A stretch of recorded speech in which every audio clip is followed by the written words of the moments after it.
ونستغفره ونؤمن به ونتوكل عليه ونعوذ بالله من شرور انفسنا ومن سيئات اعمالنا من يهد الله فهو المهتدي ومن يضلل فاولئك هم الخاسرون. اشهد ان لا اله الا الله وحده لا شريك له واشهد ان محمدا عبده ورسوله ان الله وملائكته يصلون على النبي يا ايها الذين امنوا صلوا عليه وسلموا تسليما. Allah subhanahu wa ta'ala, he says, من كان يريد حرث الآخرة نزد له في حرثه. That whosoever desires the harvest of the hereafter, نزد له في حرثه, then we shall increase him in his harvest. It says, وَمَنْ كَانَ يُرِيدُ حَرْثَ الدُّنْيَا نُؤْتِهِ مِنْهَا. And whosoever desires the harvest of the dunya, then we shall give him from it وَمَا لَهُ فِي الْآخِرَةِ مِنْ نَصِيبٍ. However, he shall have no portion of the life to come. And notice that Allah subhanahu wa ta'ala, when he talks about the one whose primary concern is the hereafter, he says, نَزِدْ لَهُ فِي, right, harfi, that we are going to increase him. Meaning that he would attain more by pursuing the hereafter than he would have attained by pursuing the dunya. Now, as for the one who pursues the dunya, he says, نُؤْتِهِ مِنْهَا, that we would give him from it. Meaning that the only thing that he would attain of it is what has already been written for him. Right? He will not be increased in the least by that effort, preferring the dunya over the akhirah. And Anas ibn Malik, radiyallahu ta'ala anhu, he reported that the Prophet ﷺ, he said, whosoever is concerned about the hereafter, meaning that their primary concern is the hereafter above the dunya, then Allah subhanahu wa ta'ala would place richness inside of his hearts.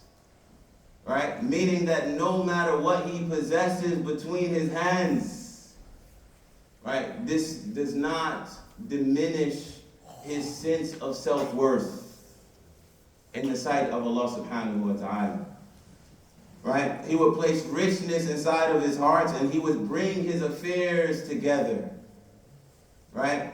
And the world, the dunya, would eventually come to him.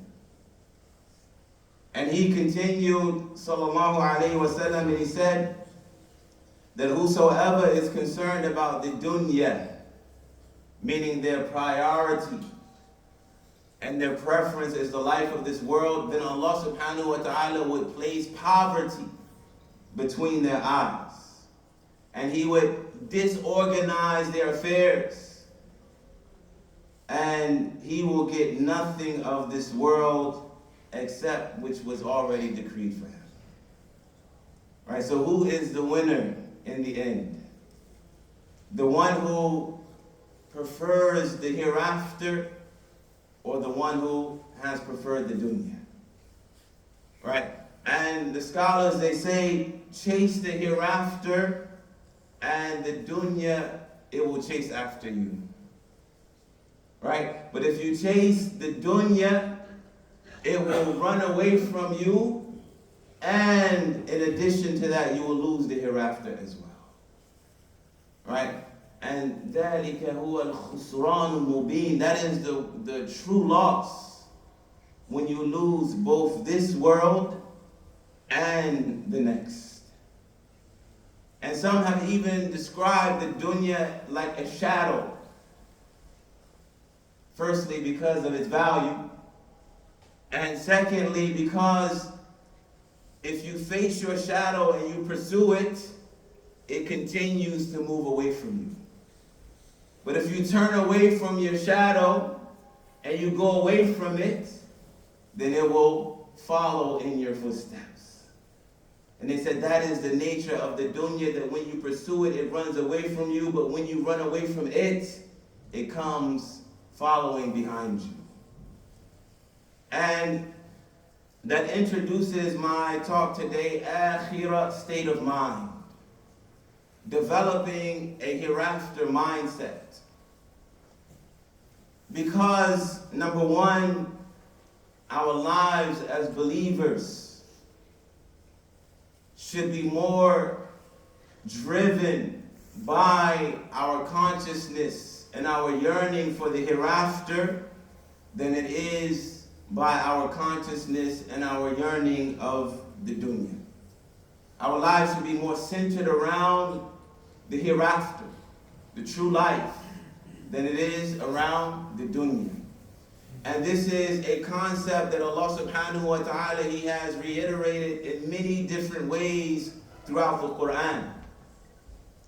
But before we get to these ayats, we also see this in the example of Ibrahim alayhi salam, preferring the hereafter and the means to hereafter success over the dunya and the means to dunya success. So for example, Ibrahim alayhi salam, he leaves his son Ismail and his wife Hajar to dwell in what we would consider in our context the most unideal environment. A place in the middle of nowhere, in the middle of nothing, with no vegetation, no water, no people, no society, no civilization, no security. But why does he leave them in this space? Allah Ta'ala guided him to choose this particular place. And now the question again, why? Ibrahim alayhi salam, he explained that yes, there is none of the worldly amenities and the necessities that we would seek for ourselves and our family, but it was عند بيتك المحرم. There was the greatest necessity for the prosperity of any people and community. There was the greatest amenity that we can want for ourselves and our families, and that was the house of Allah subhanahu wa ta'ala. As for the other necessities and amenities, he did ask Allah subhanahu wa ta'ala to provide fruit and provide security and to make the hearts of people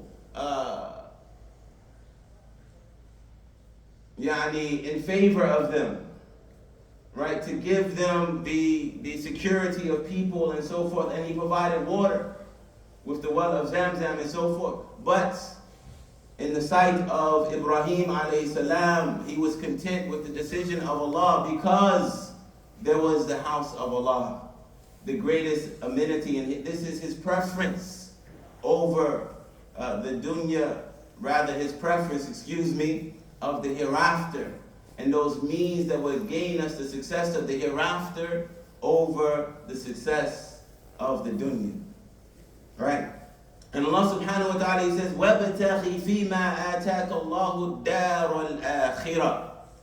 Right? Seek with what Allah subhanahu wa ta'ala has provided you the abode of the hereafter. Right? And one of the scholars, they said, كُلُّ نِعْمَةٍ, every blessing, لَا تُقَرِّبُكَ مِنَ اللَّهِ, that does not bring you closer to Allah, فَهِيَ نِقْمَةٌ, then it is a calamity. That the definition of a blessing is that which brings you closer to Allah subhanahu wa ta'ala, whether it is sweet or whether it is bitter. And the definition of a calamity, whether it is sweet or whether it is bitter, is that which distances you from Allah subhanahu wa ta'ala. Right? And so Allah ta'ala, He says upon the tongue of someone from Bani Israel, seek with what Allah Ta'ala has given you the abode of the hereafter. وَلَا تَنْسَ نَصِيبَكَ مِنَ الدُّنْيَا. And do not forget your portion of this dunya. Right? Those necessities that we need in order to survive and to thrive in the earth, but that also would contribute to our ability to gain the eternal success. And there's something interesting about this particular verse and the verse that I mentioned in the very, very beginning. That the common trend in the Quran is that it would mention the dunya before mentioning the akhirah. Most verses that mention these two words together, they mention dunya first and they mention akhirah second. And this is because of the tartib zamani. This is the chronological order that the dunya precedes the akhirah in sequence. But when it comes to preferring what we should prefer, then Allah subhanahu wa ta'ala, He goes against the common sequence and He mentions the hereafter first. Right? And this is from the linguistic perfection and beauty and eloquence of the Quran. And elsewhere Allah Ta'ala, He says, بَلْ تُؤْثِرُونَ الْحَيَاةَ الدُّنْيَا وَالْآخِرَةُ خَيْرٌ وَأَبْقَى. He says, nay, you prefer, and this is dispraise. This has a negative connotation, that you prefer and you prioritize and you give preference to this dunya over the hereafter. And he said, إِنَّ هَؤُلَاءِ يُحِبُّونَ الْعَاجِلَ وَيَذَرُونَ وَرَاءَهُمْ يَوْمًا ثَقِيلًا. He said, indeed they are in love with al-ajila, which is that which is immediate, which here refers to ad-dunya. And they put beyond them or behind them, out of sight, out of mind, right? A day that is very, very heavy. And this is Allah subhanahu wa ta'ala cultivating in us through His ayat, which is the best cultivation for us, right? A hereafter state of mind, right? Calling us to put the hereafter first.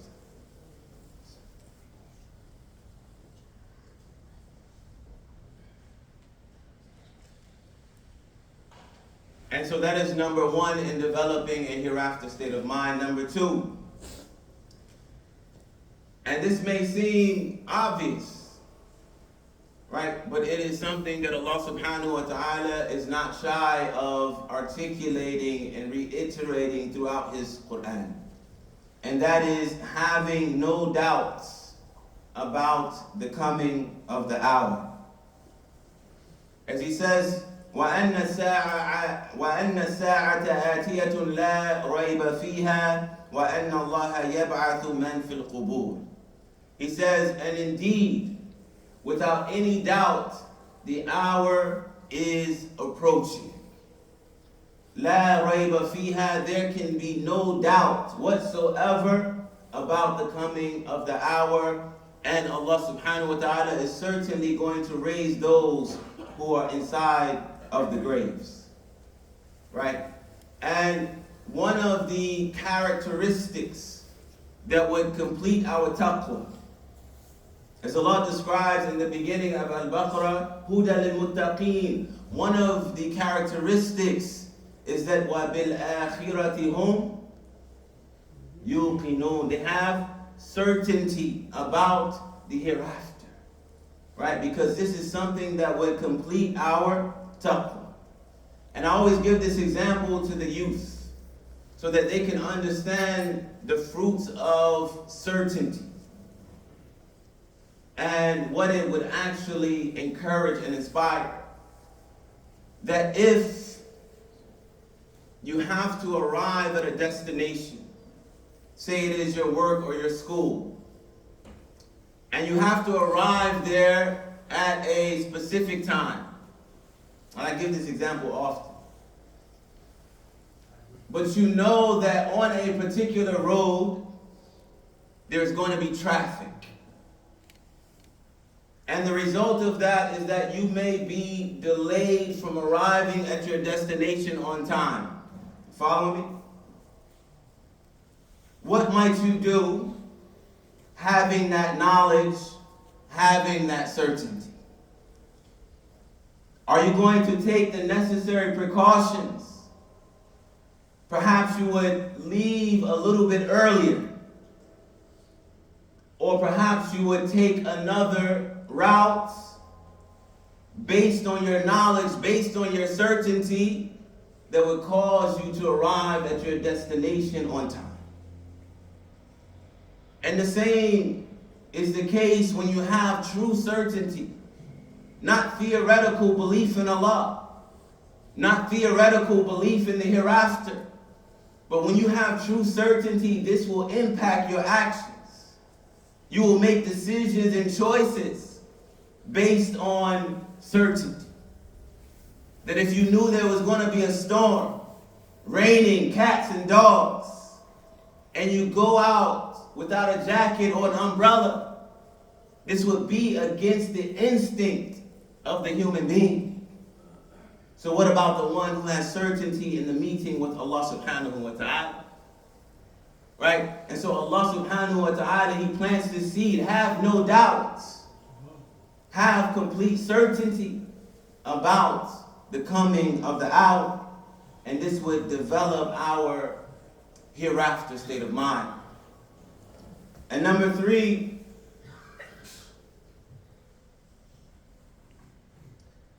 considering the Sa'ah is something that is near. Regarding it as something that is pending, as opposed to something that is far off. As Allah Ta'ala, He said, اقتربت الساعة وانشق القمر. The hour has come near, and the moon, it has been split. اقترب للناس حسابهم وهم في غفلة معرضون. Elsewhere He said that the reckoning, the accounting of the people has drawn near.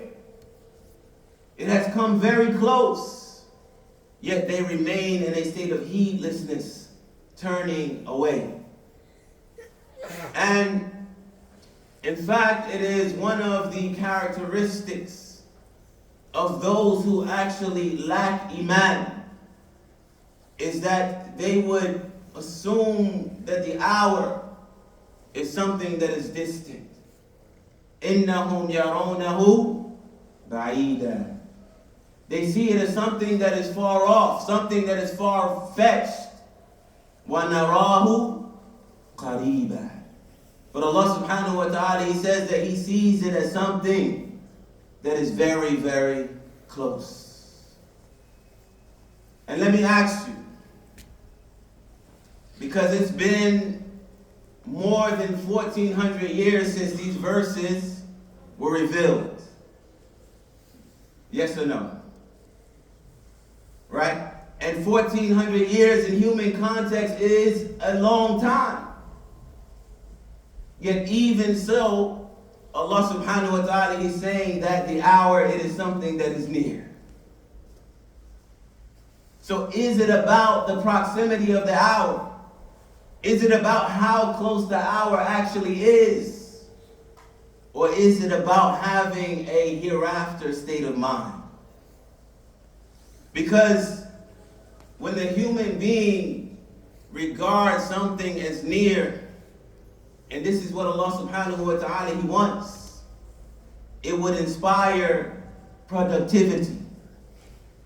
It would encourage him to complete his work.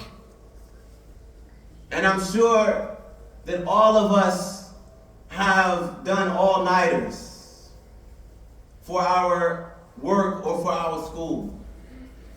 When we know that that exam is right upon us, we only have 24 hours. Look how much we accomplish in those 24 hours, knowing that the exam is tomorrow, knowing that the project needs to be done, because we work better with deadlines. We do more in 24 hours than we did in the last 3 months of the semester. SubhanAllah. Just because we regard it as something that is near. And a man once came asking the Prophet ﷺ, when is the hour? And the Prophet ﷺ, again developing this hereafter state of mind, what did he say? What have you prepared for it? Right? It's not about when, but it's about what are we doing to prepare ourselves and to prepare our families for that time. And the man, he responded, as you know, beautifully, saying that I have prepared nothing except that I love Allah and I love His Messenger. SubhanAllah. And this was something that stimulated joy in all those who heard and all those who possess love for the Prophet ﷺ, because you will be with those who you love, as he responded. And everybody became excited by this. And so this is number 3. The first was prioritizing hereafter over dunya. The second was having no doubt about the coming of the hour. And the third was regarding it as something that is near. Excuse me. And before we move to the fourth one, I want to give a few examples of how the Prophet ﷺ would continuously develop this characteristic in his companions. Even in his choice of words. So we find several narrations that the Prophet ﷺ began by saying, "Man kana yu'minu billahi wal yawmil akhir." And we know the Prophet ﷺ is the most eloquent of the Arab. And he chooses his words very precisely. And so here he says, whoever believes in Allah and believes in the day of, or the last day, فَلْيُكْرِمْ ضَيْفَهُ. Right? Then he should honor his guests. وَمَنْ كَانَ يُؤْمِنُ بِاللَّهِ وَالْيَوْمِ الْآخِرِ فَلْيَصِلْ رَحِمَهُ. Then he should keep the ties of kinship. And he said, وَمَنْ كَانَ يُؤْمِنُ بِاللَّهِ وَالْيَوْمِ الْآخِرِ فَلْيَقُلْ خَيْرًا أَوْ لِيَصْمُتْ.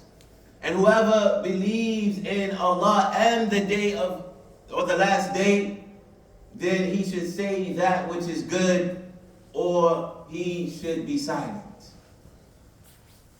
And the Prophet ﷺ, he could easily stop at whoever believes in Allah. But here he is putting emphasis as well on having consciousness of the hereafter. And these things that he mentioned, they are not only related to aqeedah, belief in Allah, but they are related to accountability in the hereafter. Because how we treat our guests will be reflected in how Allah subhanahu wa ta'ala will treat us on the day of judgment. How we treat our neighbors, the things that we say, these will all catch up to us in the hereafter. And the Prophet ﷺ, when a man came to him asking for some type of advice, and he said, "Ya Rasulullah, alimni wa awjiz." Right? Which means teach me, but keep it short. Make it concise. He wasn't looking for a lecture, right? But he wanted something that he could benefit from. And so the Messenger of Allah sallallahu alayhi wa sallam, he said, إِذَا قُمْتَ فِي صَلَاتِكَ فَصَلِّ صَلَاةَ مُوَدِّعٍ. This is the first advice that he gave him. That when you stand for prayer, then you should pray as though it is your farewell prayer. the last time that you would ever pray. And regardless if that is the reality or not, if that is your last prayer or not, but if you have this mindset that you have this deadline, that perhaps that you will never pray again, then how rich and how intense and how sincere would be that prayer that you pray. And he said, وَلَا تَكَلَّمْ بِكَلَامٍ تَعْتَذِرُ مِنْهُ. Do not speak with words or statements that you will regret, that you will have to apologize and make excuses about. And this is also connected to the hereafter. And that the Prophet ﷺ, he said elsewhere, إِنَّ الْعَبَدَ لَيَتَكَلَّمُ بِكَلِمَةٍ مِّنْ سَخَطٍ لَا يُلْقِي لَهَا بَالًا يَهْوِي بِهَا فِي جَهَنَّمَ. That an individual would say something from the anger of Allah subhanahu wa ta'ala, and he would think nothing about it. He wouldn't think about it twice. But because of this statement, he will be cast into the fire. Right? So the Prophet ﷺ is telling him, be careful what you say. Because again, there are eternal consequences. And then finally he said, Ajmi' al-Yas, gather up enough despair. Meaning lose interest. Amma fi aydin nas, regarding what other people possess of this dunya. Right? Don't be so concerned about what people possess of this dunya. The reality is you should be more concerned about what you possess or what you will possess in the hereafter. And this is such a prevalent phenomenon in our times and throughout history, that we're so concerned about what other people have and what other people are doing. And we start to compete and we start to compare. And we find that our youth, they are, pulling on the leg of their parents. That they can't just have the iPhone 6. They need the iPhone 12 or the iPhone 13. Why? Because this is what their peers have. This is what their classmates have.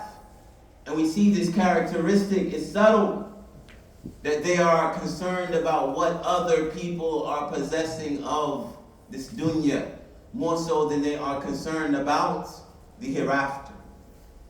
And the Prophet ﷺ, we see him developing this characteristic. But even himself, because we practice what we preach. Ya ayyuhalladhina amanu lima taquluna ma la taf'alun. Why do you say that which you do not do? No, he is uswatun hasana. We see this in his actions as well. The first thing he would say when he would wake in the morning is what? Alhamdulillahi alladhi ahyana ba'da ma amatana wa ilayhi an-nushur. He's barely gotten the sleep out of his eyes. And he's already thinking about the hereafter. And he's already remembering death. Praising Allah subhanahu wa ta'ala for reviving him after he had taken his soul, after he had caused him to die the minor death. Wa ilayhi nushur, and to him is the final return. To him is the final gathering and the resurrection. So he himself is already in the morning. Before he does anything else, he's reminding himself about the hereafter. And Ibn Umar radiallahu ta'ala anhuma, he used to say, إِذَا أَمْسَيْتَ فَلَا تَنْتَظِرِ الصَّبَاحِ. That if you arrive in the evening, then don't assume that you are going to reach the next morning. Don't think that that is something that is guaranteed for you. وَإِذَا أَصْبَحْتَ فَلَا تَنْتَظِرِ الْمَسَاءِ. That when you wake up or you arrive at the morning time, do not assume that you are guaranteed to arrive at the evening time. This is the mindset of the best of generations. And as a result of that mindset, we see the works and the efforts that they brought forth. And we still reap the benefits of everything that they sacrificed based on that hereafter state of mind, preferring others over themselves, right? So that we could drink from the rivers that they left behind and taste of the fruits from the trees that they planted. And the fourth and final point that I'll mention, what's my deadline? We work better with deadlines, right? Oh, you gave me too much time. You're gonna have to bring another cup of coffee, man. And I know this is a very heavy topic, but I feel that this is a topic that is too often undermined. And it's something that cannot be talked about or studied enough. And when I was doing my research many months back on this topic, I realized myself how underprepared I am to actually take on the hereafter. And so this is why I make it a point to talk about this topic more often. Sometimes it gets lost in the topic of doubts and desires, right? And we don't realize that one of the greatest solutions for overcoming doubts and overcoming desires is developing that certainty and that consciousness in the hereafter. And so the fourth point is having knowledge of the akhirah. Knowing about the different stages and phases of the hereafter. And internalizing those realities, almost casting yourself into that space. And making muhasabah. Right? Am I actually prepared for that moment? Right? Am I ready? Have I done enough that would help me and assist me to be successful at that particular point in time? Right? We all know about those who will be shaded on the day of judgment, when the sun is drawn near. Right? How many categories of people? How many categories of people will be shaded by the throne of Allah subhanahu wa ta'ala on a day when there is no shade except for the shade of Allah subhanahu wa ta'ala? Anybody know? 7. 7 is certainly the correct answer, but some of the scholars say that there are other narrations that add to that 7. Each and every one of these should be a mission statement for us. It should be like a checklist for us, for ourselves and our families. Am I making the cuts? I was joking. MashaAllah. This is tea, right? This is coffee? Saudi coffee, MashaAllah. But this should be a checklist for us. Do I fit the criteria? But how often do we revisit these? That if I ask the group collectively right now to name the 7, could we? Who's confident enough?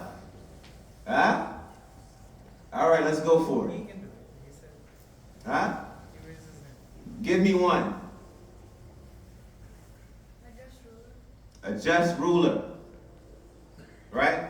But you should also know that this extends to anyone who is placed in position of leadership. Anyone who is in a position of authority. It may be a isolated scenario where you're the person set in charge.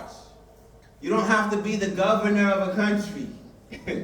You don't even have to be the leader or founder of an establishment, an organization.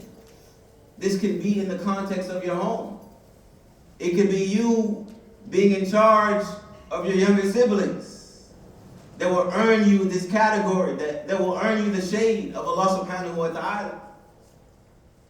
What else? The person who is attached to the masjid. The person whose heart is attached to the house of Allah subhanahu wa ta'ala. They are concerned about the affairs of the house of Allah subhanahu wa ta'ala. And as I said last time I visited, it's not about what can the house of Allah do for me and my family. But the more virtuous approach is what can me and my family do for the house of Allah subhanahu wa ta'ala. When you're away from the house of Allah subhanahu wa ta'ala, it is still there in your consciousness. It is still there inside of your heart. What's going on at the Masjid this weekend? What are the major projects happening in our community? Are we doing everything we can to make sure and to ensure the future Islamic identity of our youth? Those who have been born and those who are yet to be born.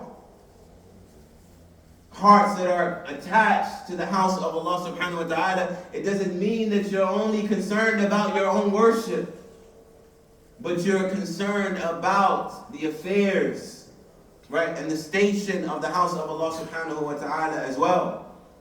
It's only two. Give me another. Maybe our adults. We gotta send you back to Sunday school. Someone who gives so much charity, his right hand doesn't know, his left hand doesn't know where his right hand is going. MashaAllah. So someone whose generosity and charity is such that they don't even know, the left hand doesn't know what the right has given. Right? And this is when you have that recurring payment, right? You just put it out of mind, out of sight. You look back, oh, I didn't even realize I gave that much. How can I cancel this, right? Right? But no, someone whose generosity would carry them, to the one who is the most generous. And they will be shaded by that charity and shaded by that generosity on the day when there is no shade except for the shade of Allah subhanahu wa ta'ala. Are we consciously and deliberately trying to be from amongst them? Number 4. Who loves only for the sake of Allah. The one who loves another solely for the sake of Allah subhanahu wa ta'ala. Yes? Right? This is a subject matter that is greatly misunderstood.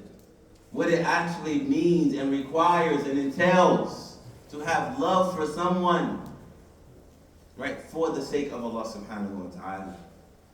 Because that love may require saying something uncomfortable at times, right? Saying something that may push the person away from you initially. Reminding the brother or calling the brother, we haven't seen you in the masjid for some time. Why are you calling this brother? Why are you concerned about that brother? Because you want good for him in the hereafter. You want Allah subhanahu wa ta'ala to be pleased with him. But sometimes our love, it is for our own interest. And we cloak it or we disguise it as love for the sake of Allah subhanahu wa ta'ala. Right? So this is a category that we also have to study. So we can check to see, is my love for this individual truly a love that is for the sake of Allah subhanahu wa ta'ala? Number 5. I'm hopeful. Youth, of course, who grow up in the worship of Allah subhanahu wa ta'ala. This is, of course, a category that is very near and dear to me. Right? We can secure the akhirah of our youth while they are young, before they grow up, before they go off and live on their own, by making sure that they grow up in the worship of Allah subhanahu wa ta'ala. Number 6. Who refuses to hold woman or somebody in a good position, maybe rich or One who is presented with the temptation of a woman and that hereafter state of mind kicks in. Something that taqwa of Allah subhanahu wa ta'ala is triggered in that moment. And they say, I fear Allah subhanahu wa ta'ala. And they resist one of the greatest temptations, which is the temptation of the opposite gender. And again, there are dimensions to this and there are levels to this. This can also include that cell phone, that tablet, that laptop, where our eyes are being exposed to so many different things.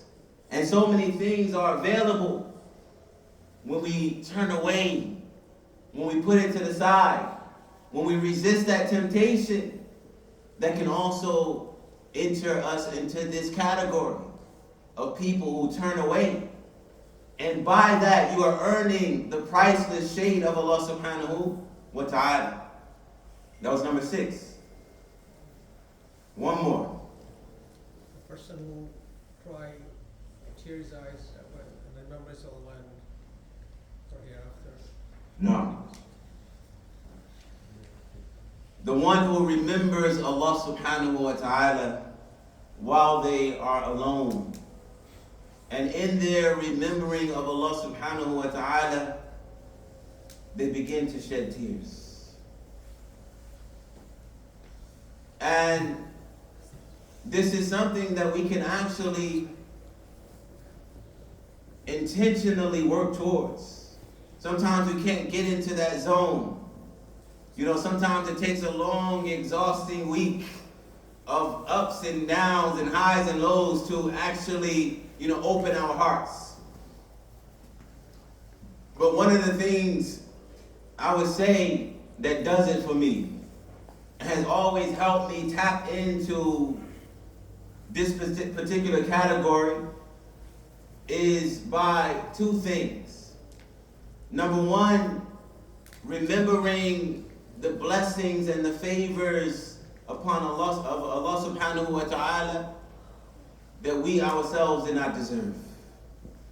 All of the different bounties, all of the different favors that Allah subhanahu wa ta'ala, think about that.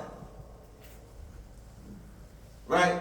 It is enough that Allah subhanahu wa ta'ala has guided us to Islam.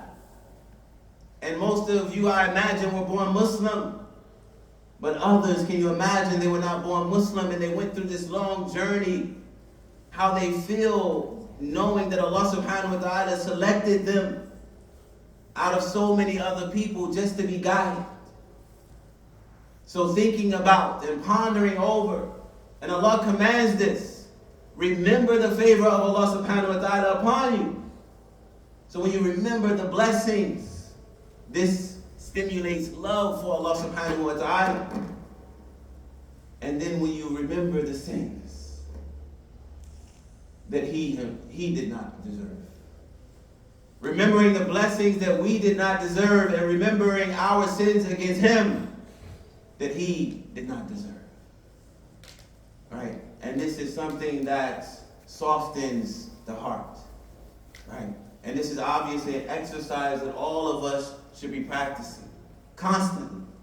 Because with blessings is the requirement of gratitude.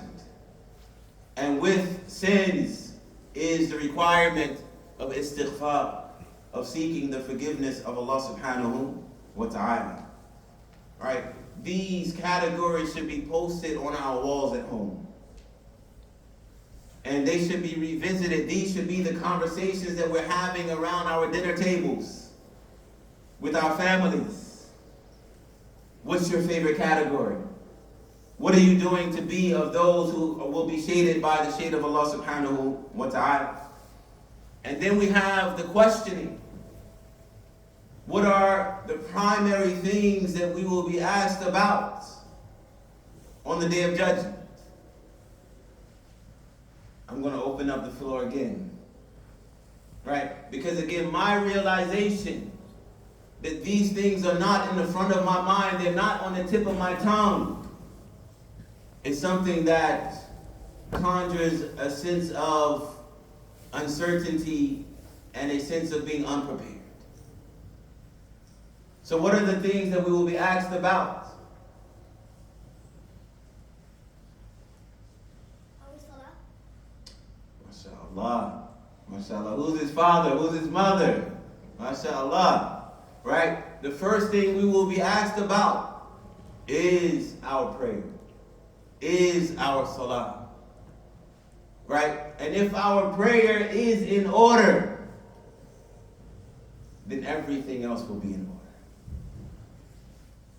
And if our prayer is deficient, then Allah subhanahu wa ta'ala will look to see, did we do anything else in terms of prayer that could be, that can make up, that could be like ta'weed, which I can't translate right now, but it would make up for what we miss, or make up for the deficiencies, right?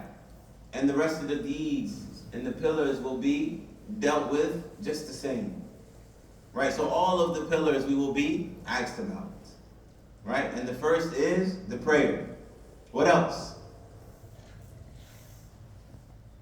Would we ask what we have done our life, hayat, That the feet of the servant will not be allowed to move until they are asked about the life and how they spent it. The youth, which is connected to also what we previously talked about, right? Being shaded. The youth and how he used his youth. His wealth, we talked about the generosity, right? And how he earned and spent his wealth. And what did he do with his knowledge? Right? What did he do with his knowledge? And Allah Ta'ala said, ثُمَّ لَتُسْأَلُنَّ يَوْمَئِذٍ عَنِ النَّعِيمِ. Right? And all of these would fit in this category. They're going to be asked about the bounties and the blessings that Allah Subhanahu wa Ta'ala has bestowed upon them. And we will be asked about our promises and our covenants.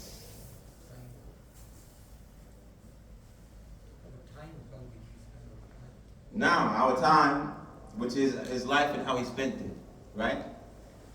And our covenants. As Allah Ta'ala says, وَأَوْفُوا بِالْعَهْدِ, right? And fulfill your promises, fulfill your covenants. إِنَّ الْعَهْدَ كَانَ مَسْئُولًا. Right? We will be asked about our contracts, right? Our marriage contracts, our business contracts, and our promises that we make, right? These are weighty words with Allah Subhanahu wa Ta'ala. And I'll close, and this is another exercise that I invite for us to do with our families, right? Is that there are more than 20 names just for the day of judgment mentioned only in the Quran. Right? Some of the scholars, they counted more than 50 names just for the day of judgment. And each one of these names is a dimension of insight. Tells us something a little bit more about the day of judgment. Right? Yawmul Qiyamah, right? Which is the day of standing. Right? But they said that it was called Qiyamah because on that day certain things will be established. Not just because of the standing on that day, but because justice will be established on that day. And the witnesses will be established on that day. Right? Yawmul Fasl, the day of distinction. Right? When the truthful will be separated from the liars. The believers will be separated from the hypocrites, and so forth and so on. Right? So studying the names of the day of judgment alone would contribute to your hereafter state of mind. And I wanted to highlight a few names in particular as I close. And the first is As-Sa'ah, the hour. Right? And They said for many reasons it was called as-sa'a. But the one I want to highlight is the opinion that it was called as-sa'a, yani in the definite form, ma'arifa, because it is the most critical hour. And sa'a doesn't actually mean hour in terms of like 60 minutes. It just is a general portion of time in its linguistic meaning. And now in our time, we use it as 60 minutes. But it generally meant a portion, a mudda of time, a period of time. Right? And they said that as-sa'a, because it is the most important hour, it is the most important moment in time. Think about that. There's no other hour, there's no other moment in time that is more critical than that particular moment. Because this is when your eternal fate will be decided. And every hour that we have in the life of this world should be technically geared towards what's going to happen in that particular hour. And everything that we do with our time in the life of this world is going to come back to us during as-sa'a. Right? And it's also called, I think that's my time, inshallah. I'm going to stop here. But perhaps we'll revisit these names, inshallah, and go into a lot more detail. Because each of these names, as I said, is a dimension of insight that we can benefit from. But with that, inshallah ta'ala, I close. And I ask Allah subhanahu wa ta'ala to help us and to help our families, our wives, our partners, our children develop a true hereafter state of mind that will benefit us and make us more productive in this life, and the hereafter state of mind that will give us such an amazing eternal experience. سبحانك اللهم وبحمدك وأشهد أن لا إله إلا أنت وأستغفرك وأتوب إليك. بارك الله فيكم. جزاكم الله خيرا.